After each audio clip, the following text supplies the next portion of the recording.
Dear students, I extend a warm welcome to all of you to the 5th semester Mechanical Engineering class. ഈ final year class ആണ്. ഈ ക്ലാസ്സിലേക്ക് നിങ്ങളേവരെയും സ്വാഗതം ചെയ്യും.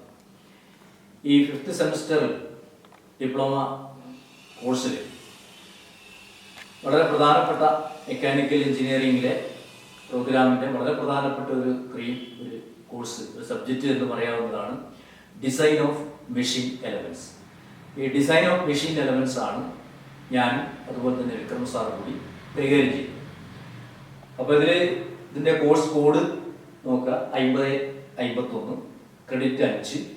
ഇതിലെ മോഡ്യൂൾസ്, ഒന്നാമത്തെ modules design of bolts, nuts, power screws etcetera ഇതൊക്കെ ഉള്ളതാണ്. രണ്ടാമത്തെ module design of shafts and couplings, ഇതാണ് രണ്ടാമത്തെ മോഡ്യൂൾ. മൂന്നാമത്തെ മോഡ്യൂൾ എന്ന് പറയുന്നത് bearings, cams, governors and fly wheels. നാലാമത്തെ module belts, ropes, chain drive, gears and gear brakes. ഇങ്ങനെ 4 മോഡ്യൂളാണ് ഈ ഡിസൈൻ ഓഫ് മെഷീൻ എലമെന്റ്സിൽ ഉള്ളത്. ഈ സബ്ജക്റ്റിൽ മുഴുവനും തന്നെ പ്രോബ്ലംസ് ആണ്. അപ്പോൾ ഈ സബ്ജക്റ്റിൽ പുതുതായിട്ടൊന്നും പഠിക്കുന്നില്ല.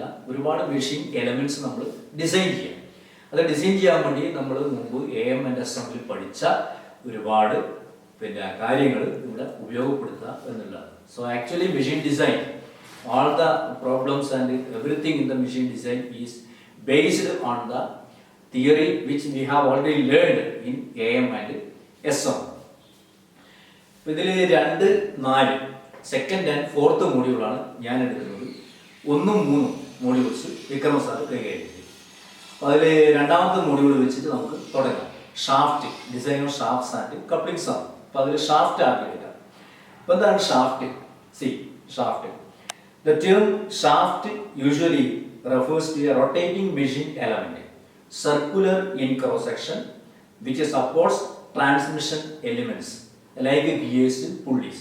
പല ഗിയറുകളും പുള്ളിയും ഒക്കെ മൗണ്ട് ചെയ്തിരിക്കുന്ന ഒരു സപ്പോർട്ടിംഗ് എലമെന്റ് ആണ് ഷാഫ്റ്റ് എന്ന് പറയുന്നത്. അപ്പോൾ സർക്കുലർ ഇൻ ക്രോസ് സെക്ഷൻ. അപ്പം അത് ഒരു പോയിന്റിൽ നിന്ന് മറ്റൊരു പോയിന്റിലേക്ക് പവർ ട്രാൻസ്മിറ്റ് ചെയ്യും. ഇപ്പോൾ നമ്മുടെ മോട്ടോർ ആൻഡ് പമ്പ് കണക്ട് ചെയ്യുന്നത് ഷാഫ്റ്റ് വഴി. അപ്പോൾ മോട്ടോറിൽ നിന്ന് പവർ പമ്പിലേക്ക് ട്രാൻസ്മിറ്റ് ചെയ്യുന്നത് ത്രൂ ദ ഷാഫ്റ്റ് ആണ്. പിന്നെ design of shaft. Shaft is a rotating member usually of circular cross section which transmits power. അതുപോലെ തന്നെ machine elements such as gears, pulleys are mounted on the shaft. പിന്നെ press keys, pins, splines are used to attach the shaft.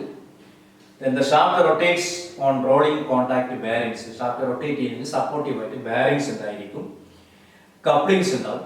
2 equipment തമ്മിൽ power transmit ചെയ്യാൻ shaft വഴി ഷാഫ്റ്റിന്റെ ഇടയിൽ ഒരു coupling ഉണ്ടായിരിക്കും. ഇതൊക്കെയാണ് ഡിസൈൻ ഓഫ് ഷാഫ്റ്റ് നമ്മൾ ശ്രദ്ധിക്കേണ്ട പ്രധാനപ്പെട്ട പോയിന്റ്സ് എന്ന് പറയുന്നത്. Next slide. ഇതൊരു കണക്റ്റിംഗ് ഷാഫ്റ്റ് ആണ്. പ്രൈമറിലി ലോഡഡ് ആയിട്ട് ഒരു കണക്റ്റിംഗ് ഷാഫ്റ്റിന്റെ ഫിഗറാണ് വരച്ചിരിക്കുന്നത്. അപ്പോൾ അതിനകത്ത് നിങ്ങൾക്കൊരു മോട്ടോർ അല്ലെങ്കിൽ ഒരു മെഷീൻ കാണാം, സോഴ്സ് എന്ന് പറയും. അതേപോലെ തന്നെ ആ സോഴ്സ് നിന്ന് കപ്ലിംഗ് വഴി ഷാഫ്റ്റ് വഴി നെക്സ്റ്റ് ഒരു കപ്ലിംഗ് വഴി അടുത്ത ഒരു ഡ്രൈവിംഗ് മെഷീനിലേക്ക്, നമുക്ക് ഏതാണോ ഡ്രൈവ് ചെയ്യുന്നത് ആ ഡ്രൈവിംഗ് മെഷീനിലേക്ക് പവർ ട്രാൻസ്മിറ്റ് ചെയ്യുന്ന ലോഡ് ചെയ്ത് വെച്ചിരിക്കുന്ന ഷാഫ്റ്റിന്റെ സ്കെച്ചാണ് ഈ കാണുന്നത്. Then what are the stresses in shafts? Shaft rotate ചെയ്ത് പവർ ട്രാൻസ്മിറ്റ് ചെയ്യുമ്പോൾ അതിലുണ്ടാകുന്ന സ്ട്രെസ്സസ് എന്തെല്ലാമില്ല. പ്രധാനമായിട്ട് ഉണ്ടാകുന്ന സ്ട്രെസ് ഒന്ന് ഷിയർ സ്ട്രെസ് ആണ്. അത് ഉണ്ടാവാൻ കാരണം ടോർക്കാണ്. Due to the torque, power transmit ഉണ്ടാകുന്ന rotating force that is called torque. അപ്പോൾ ടോർക്ക് കാരണം ഉണ്ടാകുന്ന സ്ട്രെസ്. പിന്നെ ഷാഫ്റ്റിന്റെ മേലെ മൗണ്ട് ചെയ്തിരിക്കുന്ന ഗിയേഴ്സ്, പുള്ളീസ് ഒക്കെ ഉണ്ടാവും. അപ്പോൾ due to those elements there will be some bending stress. Then these stresses due to combined torsion and bending. ഈ രീതിയിൽ 3 തരം സ്ട്രെസ്സസ് ആണ് ഷാഫ്റ്റിന്റെ മേലെ പ്രൊഡ്യൂസ് ചെയ്യപ്പെടുന്നത്. Now see the next slide.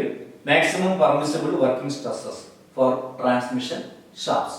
ഒരു ട്രാൻസ്മിഷൻ ഷാഫ്റ്റിൽ വരുന്ന മാക്സിമം പെർമിസിബിൾ വർക്കിംഗ് സ്ട്രെസ്സസ് എത്രയൊക്കെയാണ് എന്നുള്ളതിന്റെ അതിന്റെ സ്റ്റാൻഡേർഡ് വാല്യൂസ് ആണ് കൊടുത്തിരിക്കുന്നത്. അത് ടോർഷണൽ സ്ട്രെസ്, അതുപോലെ തന്നെ ബെൻഡിങ് സ്ട്രെസ്, അലോവബിൾ വാല്യൂസ് എത്രയാണ്, അതൊക്കെ മെഗാ പാസ്കലാണ്. സ്ട്രെസ് നമ്മൾ പറയുന്നത് മെഗാ പാസ്കലാണ് പറയുന്നത്. Mega Pascal means newton per mm². അതിനാണ് മെഗാ പാസ്കൽ എന്ന് പറയുക. ഈ യൂണിറ്റ് ഒക്കെ നിങ്ങൾ AMSMൽ പഠിച്ചിട്ടുണ്ടാവും. അപ്പോൾ ഇത്രയാണ് ഒരു ബേസിക് ആയിട്ട് നമുക്ക് പറയാനുള്ളത്. ഇനി ആ ഫസ്റ്റ് നിങ്ങളുടെ സിലബസ് തുടങ്ങുന്നതിന് state the torsion equation and explain the elements എന്നാണ്. അപ്പോൾ ടോർഷൻ ഇക്വേഷൻ സ്റ്റേറ്റ് ചെയ്യുക. ടോർഷൻ ഇക്വേഷൻ ആണ് ഈ കാണുന്നത്. എന്താ ടോർഷൻ ഇക്വേഷൻ? കഴിഞ്ഞ പ്രാവശ്യം പഠിച്ചിട്ടുണ്ട്. T/J is equal to τ/R is equal to g⁵/L. ഇതാണ് ടോർഷൻ ഇക്വേഷൻ. അതിൽ ഓരോ എലമെന്റും എക്സ്പ്ലെയിൻ ചെയ്യണം. എന്താണ് T? T is equal to twisting moment or torsional moment എന്ന് പറയും. അത് ന്യൂട്ടൺ മീറ്ററിലാണ് തരും. Then J means polar moment of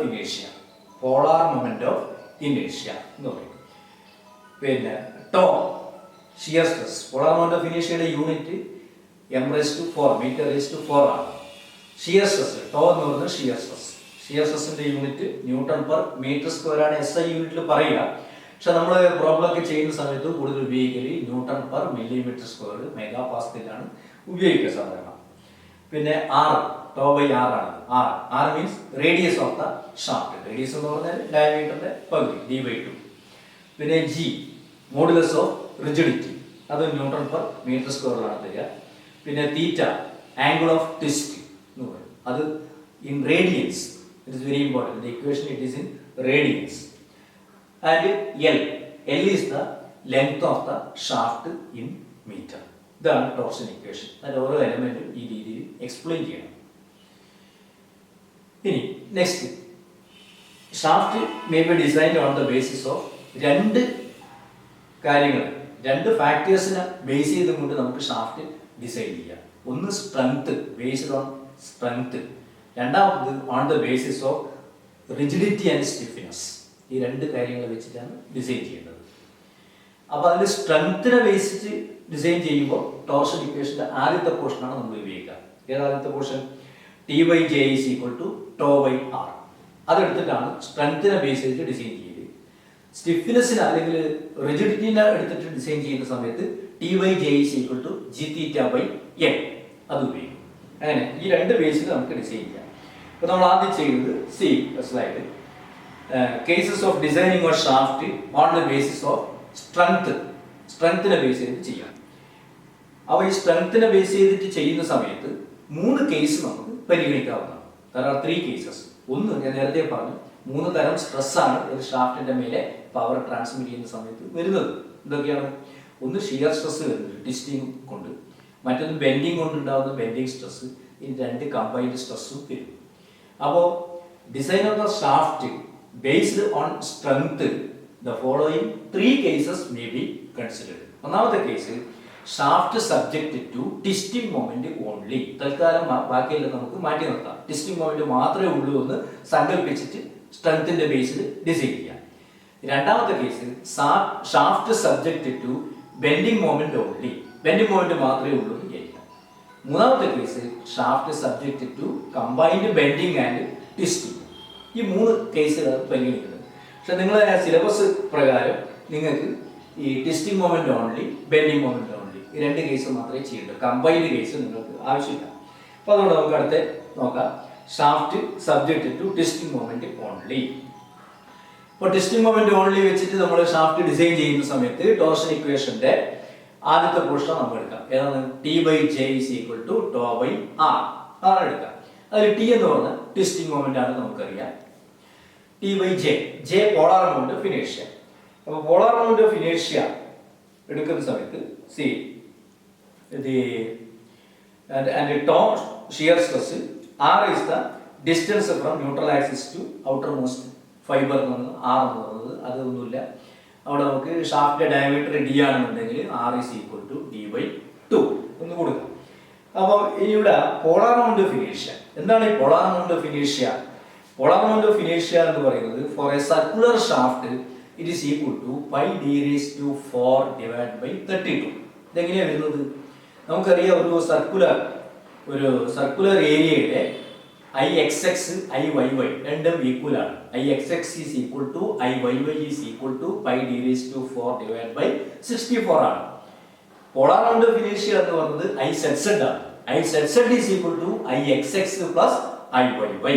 അപ്പോൾ pi d raised to 4 by 64 plus pi d raised to 4 by 64. That is equal to pi d raised to 4 by 32. That is the polar moment of inertia for circular shaft. അത് ആ ഇക്വേഷനിൽ substitute ചെയ്യാം. അങ്ങനെ substitute ചെയ്യുമ്പോൾ നമുക്ക് എന്ത് കിട്ടും? T is equal to pi by 16 tau d cubed എന്ന് കിട്ടും. T is the twisting moment, then tau is the shear stress, and d is the diameter of the shaft. So from this equation we can find out the diameter of a solid shaft. ഇതാണ് ഇതിൻ്റെ. ഇനി hollow shaft ആകുമ്പോൾ next step hollow shaft വരുമ്പോൾ polar amount of inertia J is equal to pi by 32 into capital D raised to 4 minus small d raised to 4. Whereas capital D means outside diameter and small d is the inside diameter. Hollow shaft. അപ്പോൾ അത് നേരത്തെയുള്ള equation substitute ചെയ്യാം. T by J is equal to tau by R. അപ്പോൾ നമുക്ക് എന്ത് കിട്ടും? T is equal to pi by 32 into d raised to 4 minus d raised to 4 is equal to tau by d by 2. So finally we will be getting the equation as pi by 16 into tau d cubed into 1 minus k raised to 4 എന്ന് കിട്ടും. ഈ k is equal to inside diameter divided by outside diameter. ഒരു notation എടുക്കുന്നതാണ്. k is equal to small letter d divided by capital letter D, the ratio between inside and outside diameter of the hollow shaft. അപ്പോൾ this is the final equation. ഈ equation ഉപയോഗിച്ച് നമുക്ക് inside and outside diameters കണ്ടുപിടിക്കാം hollow ഷാഫ്റ്റിന്റെ. ഇനി in solving problems സാധാരണ solve ചെയ്യാൻ problem ചെയ്യാൻ design shaft design ചെയ്യാൻ തരുമ്പോൾ സമയത്ത് നമുക്ക് തരിക പവർ തരും, RPM തരും. അപ്പോൾ നമുക്ക് പവർ കണ്ടുപിടിക്കാൻ ഇക്വേഷൻ കൂടെ അറിയണം. എന്താണ് പവർ? അപ്പോൾ power transmitted by a shaft, അതാണ് ഇവിടെ കൊടുത്തിരിക്കുന്നത്. അപ്പോൾ നമുക്കറിയാം power is equal to watt per second എന്ന് പറഞ്ഞാൽ ടോർക്ക് ഇൻറ്റു ആംഗുലർ വെലോസിറ്റി ആണ് പവർ എന്ന് നമ്മൾ പഠിച്ചിട്ടുണ്ട് മുമ്പേ. അപ്പോൾ ടോർക്ക് എന്ന് പറയുന്നത് ഇവിടെ ട്വിസ്റ്റിംഗ് മൊമെന്റ് T ആണ് into angular velocity. If n is the RPM of the shaft, ഷാഫ്റ്റിന്റെ റൊട്ടേഷൻ സ്പീഡ് n RPM ആണെങ്കിൽ ആംഗുലർ വെലോസിറ്റി എന്തായിരിക്കും? Angular velocity is equal to 2πn divided by 60 omega എന്ന് പറയും. 2πn by 60. അപ്പോൾ power is equal to torque T into angular velocity T into 2πn by 60. So finally power transmitted by a shaft P is equal to 2πnt divided by 60. അപ്പോൾ നിങ്ങൾക്ക് power തരും, RPM തരും. പവറും RPMത്തിൻ്റെയും ആ data ഈ equation ഉപയോഗിച്ച് അതിൽ എന്ത് കണ്ടുപിടിക്കാൻ പറ്റും? T കണ്ടുപിടിക്കാൻ പറ്റും, ടോർക്ക് കണ്ടുപിടിക്കാം. ഈ ടോർക്ക് കണ്ടുപിടിച്ചു കഴിഞ്ഞാൽ നമുക്ക് നേരത്തെ പറഞ്ഞ രണ്ട് ഇക്വേഷൻസ് വെച്ചിട്ട് അത് സോൾഡ് ഷാഫ്റ്റ് ആയാലും ഹോളോ ഷാഫ്റ്റ് ആയി കഴിഞ്ഞാലും അതിൻ്റെ ഡയമീറ്റേഴ്സ് കണ്ടുപിടിക്കുക എന്നതാണ് ഷാഫ്റ്റ് ഡിസൈൻ ചെയ്യുന്ന പ്രൊസീജിയർ. ഷാഫ്റ്റ് ഡിസൈൻ ചെയ്യുക എന്ന് പറഞ്ഞാൽ അതാണ്, അതിൻ്റെ ഡയമീറ്റർ കണ്ടുപിടിക്കുക എന്നതാണ്. ഇതാണ് ഒന്നാമത്തെ കേസ്. ഇനി ഒരു നെക്സ്റ്റ് രണ്ടാമത്തെ കേസ്. രണ്ടാമത്തെ case shaft subjected to bending moment only. അതൊക്കെ നമ്മളിപ്പോൾ സ്ട്രെങ്ത്തിന്റെ ബേസിലാണ് ഷാഫ്റ്റിനെ ഡിസൈൻ ചെയ്തത്. Base on the basis of strength, on the basis of strength ആണ് ഡിസൈൻ ചെയ്യുന്നത്. അത് ഒന്നാമത്തെ കേസ് കഴിഞ്ഞു, subject to twisting moment only. രണ്ടാമത്തെ case subject to bending moment only. ഇവിടെ നമ്മൾ ബെൻഡിങ് ഇക്വേഷൻ ആണ് എടുക്കുന്നത്. Bending equation see what is a bending equation? m by I is equal to sigma by y. m denotes bending moment. I is the moment of inertia, not polar moment of inertia, it's a moment of inertia. And sigma is the bending stress. Y is the distance from neutral axis to outermost fiber. It is nothing but radius of the shaft, d by 2. For a round solid shaft, round solid ഷാഫ്റ്റിന്റെ കേസിൽ എന്ത് വരും? I is equal to നമുക്കറിയാം, നേരത്തെ പറഞ്ഞു, moment of inertia is equal to pi d raised to 4 divided by 64 ആണ്. അത് ഈ ബെൻഡിങ് ഇക്വേഷനിൽ സബ്സ്റ്റിറ്റ്യൂട്ട് ചെയ്യുക. അങ്ങനെ സബ്സ്റ്റിറ്റ്യൂട്ട് ചെയ്ത് കഴിഞ്ഞാൽ we will be getting the equation as m is equal to pi into sigma into d raised to 4 divided by 32. ഈ final equation ആണ് കിട്ടുക. pi d raised to 4 sigma divided by 32. അത് ഉപയോഗിച്ചിട്ട് നമുക്ക് ഡയമീറ്റർ കണ്ടുപിടിക്കാം. Now for a hollow shaft കേസിൽ എന്താ വരിക? I, moment of inertia. Moment of inertia is equal to pi divided by 64 into capital D raised to 4 minus small d raised to 4. Capital D and small d denotes outside and inside diameters of the hollow shaft. അത് again bending equation substitute ചെയ്യുക. അപ്പോൾ bending equation substitute ചെയ്ത് കഴിഞ്ഞാൽ we will be getting as the equation finally bending moment M is equal to pi by 32 sigma d cubed capital D cubed into 1 minus k raised to 4 where k is equal to d by d, the ratio between the inside diameter to outside diameter. Then the following slides some solved problems are given in the following slides. അതൊക്കെ നോക്കുക. ഇത്തരത്തിലുള്ള വളരെ simple ആയിട്ടുള്ള problems, എനിക്ക് തോന്നുന്നു നമ്മൾ ഈ problems എല്ലാം പിന്നെ കഴിഞ്ഞ AMLS-ഉം S4 ക്ലാസ്സിൽ നോട്ട്സ് നോക്കിക്കഴിഞ്ഞാൽ അതിനകത്ത് ചെയ്തിട്ടുണ്ടാവും ഷാഫ്റ്റ് ഡിസൈൻ. അപ്പോൾ ഇതൊക്കെയാണ് ഉള്ളത്. ഇനി നമുക്ക് അടുത്ത ഒരു ഡിസൈൻ വരുന്നതല്ല, പ്രോബ്ലം വരുന്നത് based on design of shaft based on stiffness or rigidity. അതിന് നമ്മൾ ഏതെടുക്കുക? T/J is equal to G∅L. അതെടുത്തിട്ടാണ് ഡിസൈൻ ചെയ്യുക. അത് നമുക്ക് അടുത്ത പിന്നെ ക്ലാസ്സിൽ അത്തരത്തിലുള്ള അതിൻ്റെ ഇക്വേഷൻ വെച്ചിട്ട് ഒരു 2 പ്രോബ്ലം ചെയ്യാവുന്ന ഇക്വേഷൻ പറഞ്ഞു പഠിക്കാനൊന്നുമില്ല. T/J is equal to G∅L. ആ ഇക്വേഷൻ എടുത്ത് തരുന്ന ഡാറ്റയൊക്കെ കൊടുത്തിട്ട് ഞാൻ നേരത്തെ പറഞ്ഞു തീറ്റ ട്വിസ്റ്റ് ഇൻ റേഡിയൻസ് ആണ്, G മോഡുലസ് ഓഫ് റിജിഡിറ്റി ആണ്, L length of the shaft ആണ്. അപ്പോൾ അത് തന്നു കഴിഞ്ഞാൽ ആ ഇക്വേഷൻ വെച്ചിട്ട് റിജിഡിറ്റി ബേസിൽ നമുക്ക് ഡിസൈൻ ചെയ്യാം. ചിലപ്പോൾ ഈ സ്ട്രെങ്ത്തിന്റെ ബേസിലും റിജിഡിറ്റിന്റെ ബേസിലും ഈ 2 ബേസിലും ഡിസൈൻ ചെയ്യാൻ പാകത്തിൽ ഡാറ്റ തരുന്ന ചില പ്രോബ്ലംസ് ഉണ്ടാവും.